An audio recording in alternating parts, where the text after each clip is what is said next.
Hello, and welcome back to the Fireside Lit Book Club, a quiet, candlelit corner of the internet where we read slowly, think deeply, and speak authentically about our experiences. I'm Lindsay, and I invite you to join me by the fire as we explore the soul of a book, the beauty it reveals, the questions it asks, and the ways it helps us understand life, identity, and meaning just a little more clearly. I gotta start by saying I don't know if anyone can hear my husband playing with my 15-month-old upstairs, but if you can, apologies. It's just how it is sometimes in this house.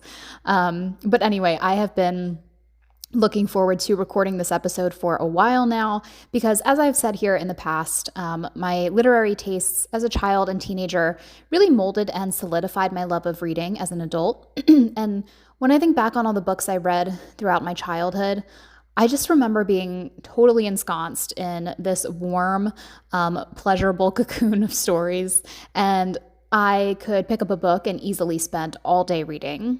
There were times my mother and I would visit the local bookstore, and I would sit on the floor with a book I'd pulled from the young adult shelves, and I would be done with that book by the time we left about an hour later, so there was no need to even buy it. There were also many times I should have been studying, and my dad would come into my room and take my electronics away, just trying to get me to focus a little better. But I always had a book to pull out in their place, which was kind of funny. There were times, too, that I stayed up reading past my bedtime, and I would hear my dad's footsteps on the stairs, and I would flick off my flashlight as fast as possible and bury everything under the covers like contraband before he could open the door. That's how you know you really love something, when it becomes contraband, essentially. So I look back on this time in my life really fondly from a bookish perspective, and in general, honestly, because as I grew older and my reading tastes began to mature and take the shape of something a bit more habitual and more focused, I did lose a little of that sensation of, giddy kid on Christmas morning with reading. I gained a lot of new things in its place, like an enhanced appreciation for the depth of a really well-told story, or an author's stylistic or linguistic choices, or even the critical thinking that accompanies reading of the classics. But there is just something about the childlike joy of losing yourself in a true guilty pleasure read that just can't be manufactured or replicated through other types of reading. It's kind of like comparing puppy love to puppy love to mature committed love, because one is clearly superior to the other, but you never do forget the way you felt with that first love. To pay homage to this feeling and to that particular time in my life that was so instrumental in shaping my love of reading, this episode is dedicated to discussing coming-of-age novels and 20 authors in particular who I feel really shape the identity of young readers with their stories. These authors helped me make sense of my teenage feelings, friendships, infatuation, and love. So first up on this list is John Green, who is honestly so iconic. I fangirl over this guy's writing even to this day. I haven't actually read one of his books in a long time, definitely not any of the newer ones, but I was totally immersed in his books every time I would pick one up, and I suspect that would still be the case if I returned to his works today. I first became familiar with him through, I'm not entirely sure if it was his debut novel, but it was one of his earlier ones. It's called Looking for Alaska, which was an immediate hit with me. I don't know if any of you guys remember it. It's just such a good story. And I felt that Green was speaking directly to me at times, just giving a voice to my own experiences and feelings. I personally was nothing like Alaska, the love interest in the novel, who is, the popular girl, or more accurately, the stereotypical manic pixie dream girl. And I'll be honest, I've always found this type of character fascinating. They just seem to make fiction and real life so much more three-dimensional. But I think being a bit more subdued as a teenager, I always enjoyed living through characters and stories like this one. Not to mention the ending is a tearjerker, and the main character expresses thoughts and emotions that felt like learning the secrets of the universe to me. From this book, I eagerly went on to read The Fault in Our Stars, Paper Towns, and An Abundance of Catherines. While Looking for Alaska remains my all-time favorite, I can say that all of John Green's books managed to capture the adolescent experience seamlessly and completely. And speaking of iconic, Judy Blume has been putting words to the teenage girl's most ubiquitous, but also sacred, intimate, and heartbreaking moments alike. With Are You There, God? It's Me, Margaret, we follow 11-year-old Margaret as she navigates puberty, friendships, and her faith after moving from New York City to New Jersey. And I found I could so relate to Margaret's yearning to just grow up already when I was around the same age that she is in the book. I imagined things like my first kiss and having my first boyfriend all the time. And when you're young, there are just so many things you can't wait to experience, and you just have this hunger and this thirst for life and for experience. And Judy Blume really manages to capture that so well as emotions like dismay, longing, anticipation, and just overall excitement that comes from being young and having so much of life to still live. I also loved and greatly valued her other book, Just As Long As We're Together, which very accurately describes the drama and turmoil of being in a three-way friendship as a young adult, as well as her book that became pretty iconic as well. The title is Forever, and I think it's actually a really important novel that depicts the intensity of first love and the confusion, responsibility, and passion that colors a first sexual experience. Having attended Catholic school growing up, I was never really given, the talk in any capacity. So this book was honestly kind of an education for me. And even though I myself have always maintained more conservative values around sex, I do think books like Forever are a worthwhile contribution to YA Lit for not only clarifying the mystery around intimacy, but also demonstrating the potential consequences, both emotional and physical. Next is a name that many of you might recognize because she has very much risen into the limelight with her series of books that became a hit series on Amazon Prime, The Summer I Turned Pretty, and that is the author Jenny Han. So long before The Summer I Turned Pretty became a hit TV show, I found these books in my local library. I absolutely devoured them as a young teen. They are admittedly kind of like a high school soap opera, but I also found that I just felt really seen. Again, that's kind of a common thread here for me, but I suspect that's the case for most teens reading good teen literature. But I felt really seen as a young adult just trying to navigate the tumultuous nature and complicated feelings of young love. The books also touch on the more mature themes of loss, the inevitability of change, and self-discovery and identity. Jenny Han gives a voice to the universal experience of middle school and high school girls as they discover what it means to grow up, let go, make hard choices, and fall in love. We now move to an older but timeless author, Beverly Cleary. Cleary was the writer of not only the Ramona Quimby books for younger girls, which I don't remember too much about, but I do remember devouring those as well when I was just a little younger than what typical readers are of the YA genre. But she also published books like 15, The Luckiest Girl, and Jean and Johnny. I still remember sitting down to read these as a young teen, feeling as though I could finally live out my romantic fantasies between these pages. Cleary writes with a refreshing innocence in describing her characters' relationships, making them suitable for even younger readers and more like a fairy tale for teen readers, rather than adding too much spice or overt sexuality. And really, when I think about it, what Cleary did so well was write about courtship, which is so needed and necessary in today's hookup culture, where boys and girls alike are treated as commodities or disposable. I discovered upon looking her up that Beverly Cleary died only recently in 2021 at the age of 104. Like, God bless, right? So I was just, so moved, heartened, and saddened to hear this all at the same time, but I'm so grateful for her life and the literary legacy that she leaves behind. Stephen Chbosky is the author of the famous The Perks of Being a Wallflower, a book that feels more like a secret diary being shared with friends than a novel. Chbosky manages to perfectly capture the interior life of the teen who feels everything deeply, but doesn't always know how to participate or break into the social scene. The novel touches on trauma, first love, music, friendship, and just the overall longing to belong, which I think we all experience in some capacity when we're younger. What makes it powerful isn't just the content, but the tone. It feels confessional and intimate. Ultimately, this book validates the intensity of adolescence, the way music can feel transcendent or a highway drive, the way friendship can save you, and the way pain can exist under the surface, even when making the choice to grow and persevere. This book shaped a lot of millennial emotional literacy, and though Shabosky wrote only 2 other books, neither of which went on to establish the same reputation as Perks, he has undeniably made an enormous contribution to the world of young adult literature. Lauren Miracle did something revolutionary with her TTYL series. She wrote an entire novel in instant message format, which is pretty much our modern day epistolary novel. But this book isn't the extent of her success as an author, because she went on to write 10, 11, 12, and 13, all of which are coming-of-age books that highlight the most classic struggles of those years for middle school girls.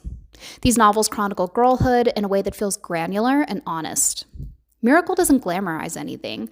Instead, she accurately portrays the awkwardness, jealousy, body changes, social climbing, and insecurity.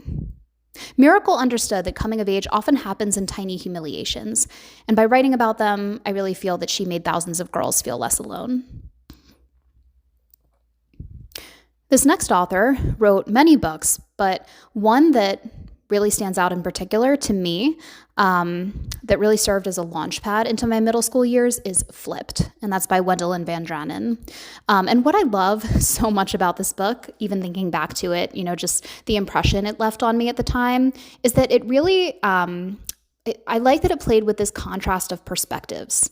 There was alternating narration in the book between the main characters, which really just shows how 2 people can experience the same events completely differently. This book is about integrity, first crushes, and the moment when you realize that you have to decide who you are, independent of who admires you. It's ultimately about that shift, the moment you flip from seeing someone as everything to seeing them clearly for the first time. I also kind of love that the title gives language to the feelings of puppy love that we all experience, where we take one look at someone and flip over how perfect they seem. Wendelin Van Dranen won multiple prestigious Children's Choice Awards with Flipped, including the California Young Reader Medal, South Carolina Children's Book Award, Nevada Young Readers Award, and Virginia Young Readers Program Award. It was also named a top 100 children's novel for the 21st century by School Library Journal. This next author, many of you will know by his pseudonym, which is Lemony Snicket, who wrote the series of Unfortunate Events, which I have not read, but I had many friends in middle school who really enjoyed those books as well. This book that I'm going to be talking about is much more my jam, and it is entitled Why We Broke Up, by his actual name, Daniel Handler. And for me, this book was really special because it gives life to just little mementos of a relationship that transport you back to what this main character experienced in that first love, in her first relationship. So the narrative is essentially structured around a box of objects where each one, it's housed in a sentimental box, and we get items like a movie ticket, a bottle cap, a photograph, and using these objects, Handler reconstructs the arc of this teenage relationship, reliving all the details from the intoxicating beginning to the inevitable unraveling. And what Handler captures with Why We Broke Up is the tendency, especially when we're young, to, I think, turn love into something that's almost cinematic, to make it something bigger than it is, because it feels enormous to us when we're in it. It feels like the whole world, and a lot of the time, teens really narrate their experience. They share the little intimacies of their relationships with their friends. They recount them in their diaries. So that's really the format, I would almost say, of this book, which is why I really loved it at the time I read it, and I went on to read it multiple times thereafter. The heartbreak in this book isn't explosive.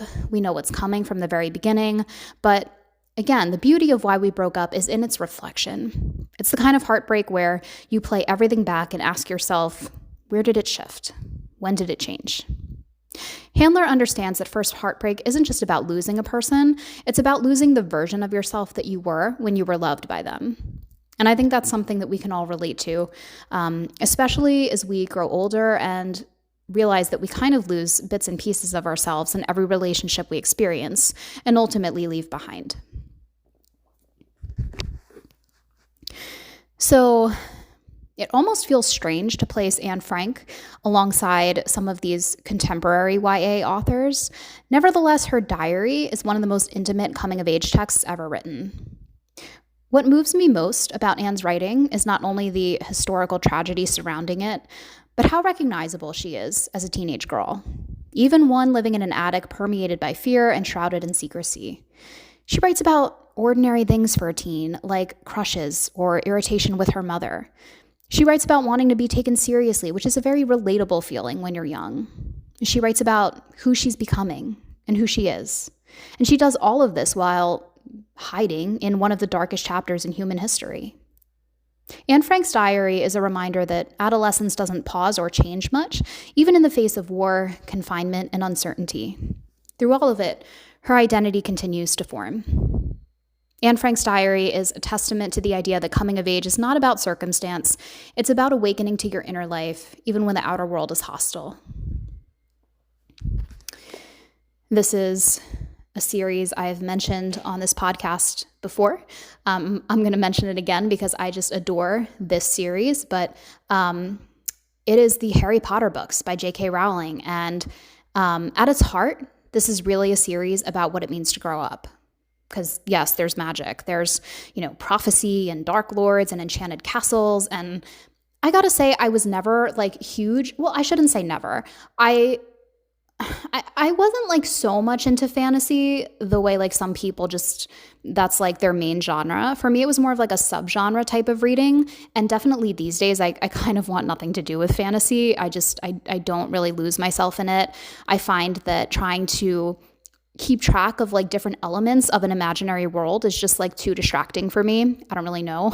But something about Harry Potter just kind of supersedes that and roped me in anyway from the very first time I picked it up. And that was in 5th grade, by the way.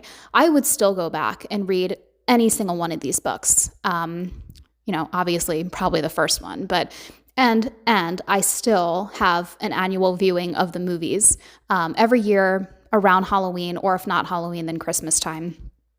But beneath all of the fantasy elements that we get is a very deeply human arc, because there's this child who begins as lonely and uncertain and gradually steps into courage, moral responsibility, and sacrifice because he has to. He has no other choice. And each book matures alongside its readers, I think. The early installments feel whimsical and kind of cozy. There are some darker elements that we get peppered here and there. But definitely by the later books, that tone really darkens and becomes more serious. Death becomes real, choices become weighty, the world loses its innocence. And while most of us experience these milestones under very different circumstances, these are universal experiences that unite almost all young people as they grow and mature. What I think Rowling did so powerfully was create a family by choice narrative. Hogwarts becomes the space where Harry discovers who he is, not just in terms of magical ability, but in terms of loyalty, friendship, and ethical conviction. Coming of age here isn't about romance first, but about integrity. And for so many young readers, these books remind us that bravery doesn't mean the absence of fear. It means acting anyway. We now turn to the rather enigmatic Harper Lee, who penned the iconic To Kill a Mockingbird, which is commonly read in middle school classrooms and was read in mine in 8th grade. Lee was a recluse for much of her life. She guarded her privacy pretty fiercely and dodged the spotlight that emerged after the unexpected success of her novel. Nevertheless, her words have transcended decades, continuing to shape conversations about justice, morality, and the fragile loss of innocence. To Kill a Mockingbird is a coming-of-age story rooted in moral awakening. Through Scout Finch's eyes, we see childhood innocence collide with systemic injustice. At first, Scout's world is small and typical of a young girl. We get scenes of schoolyard fights, neighborhood gossip, and childish dares. But gradually, she becomes aware of something much larger: prejudice, cruelty, and moral complexity.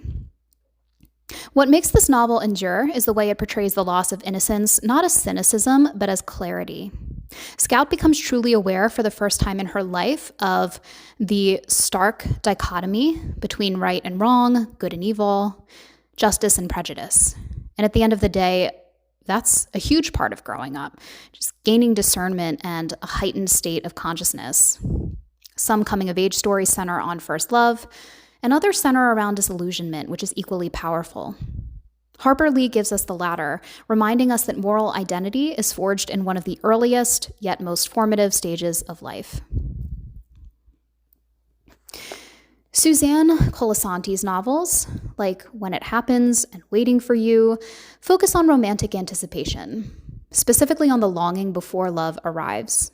Her themes and plots play strongly with the idea that somewhere someone is meant for you.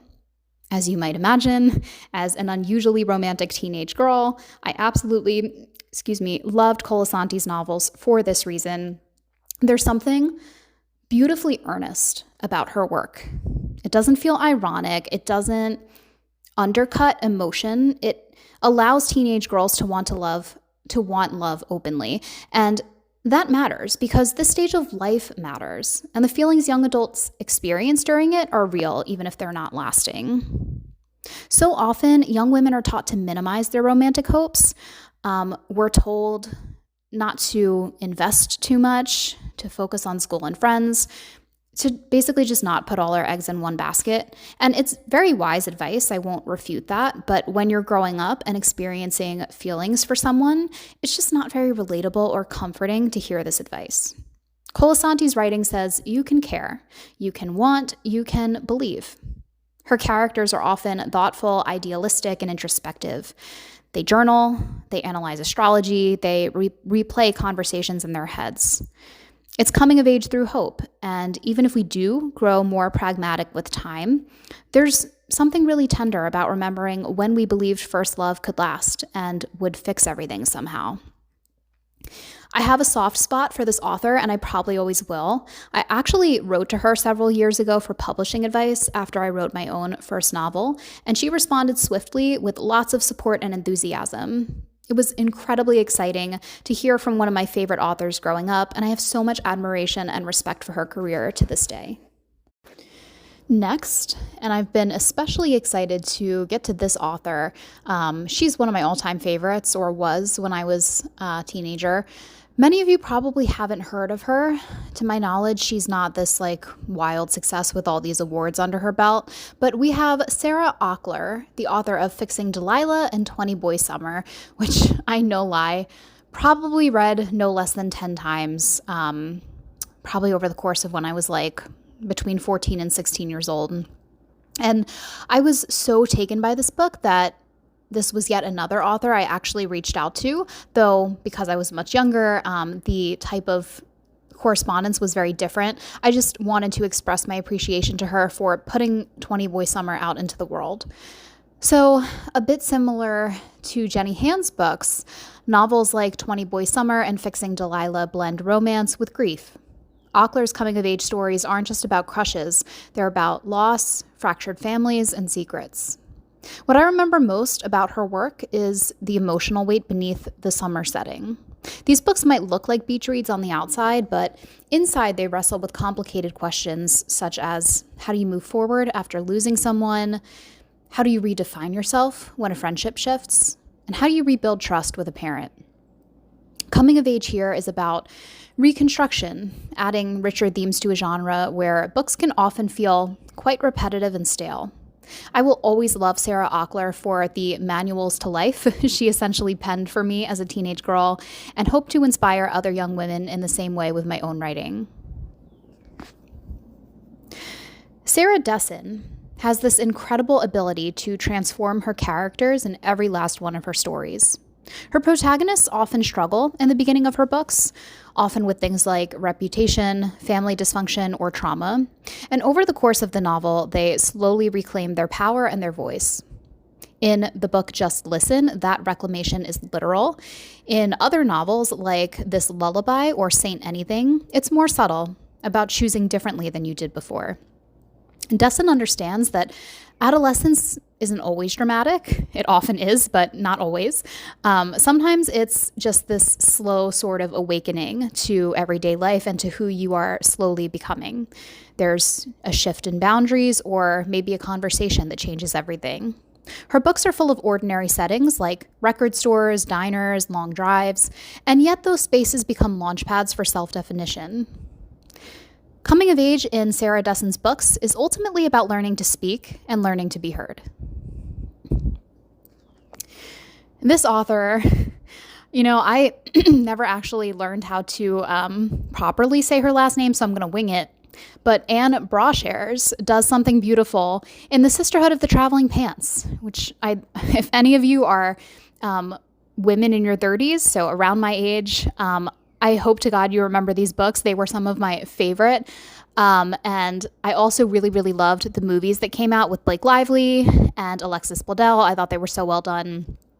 But these books center friendship as the primary love story, which is really cool, something a bit different from what we see in most young adult novels. And there's this magical pair of jeans that somehow fits four very different girls with four very different body types. And these jeans kind of become a symbol of unbroken bonds and connection across distance. What I love about this series is that it doesn't suggest that growing up together means growing the same way and the same pair of pants manages to fit four very different girls. Each faces different challenges in family, romance, ambition, and insecurity, and yet the thread of friendship remains. Coming of age here is plural and communal, and the underlying message is that identity isn't formed in isolation. It's shaped through the people who witness us. And for many of us, our earliest sense of self was forged through our friendships. Next, we have Curtis Sittenfeld, who manages to capture the dark side of coming of age with his famous novel, Prep. The main character's experience at an elite boarding school is full of social anxiety, class tension, romantic misjudgment, and internalized insecurity. What Sittenfeld captures so sharply is the hyper self-consciousness of adolescence, the constant scanning with questions such as, how am I being perceived? Do I belong here? Am I enough? Unlike some YA novels, Prep doesn't offer neat redemption arcs. It's uncomfortable. It's honest, which is really important in books written for young people. Not every coming-of-age story ends in triumph, nor should they. Sometimes they simply show that growth looks like awareness and recognizing your own flaws. These are coming-of-age stories through self-confrontation, and Sittenfeld portrays this really well in his novel.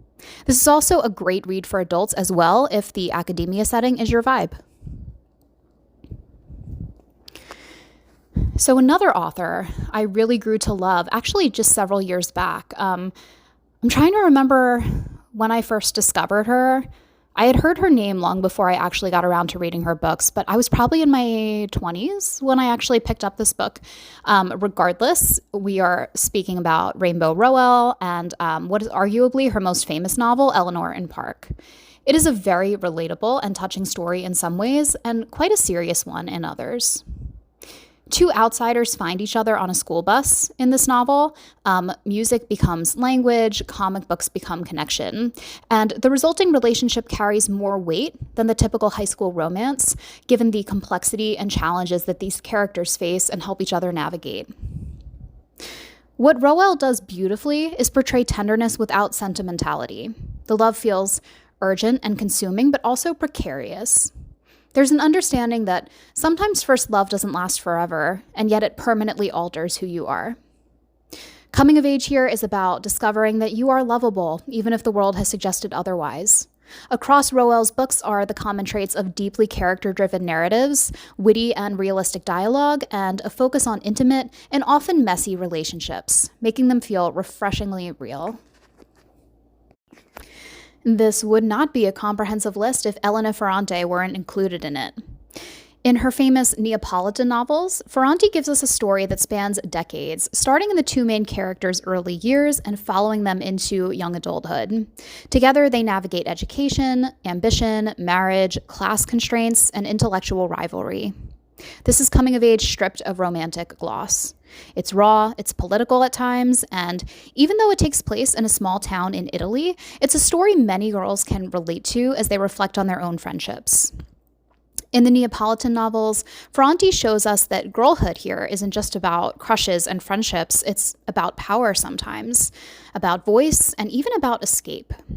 In that sense, Ferrante bridges the gap really beautifully between YA and literary fiction, reminding us that the search for identity doesn't end at 18.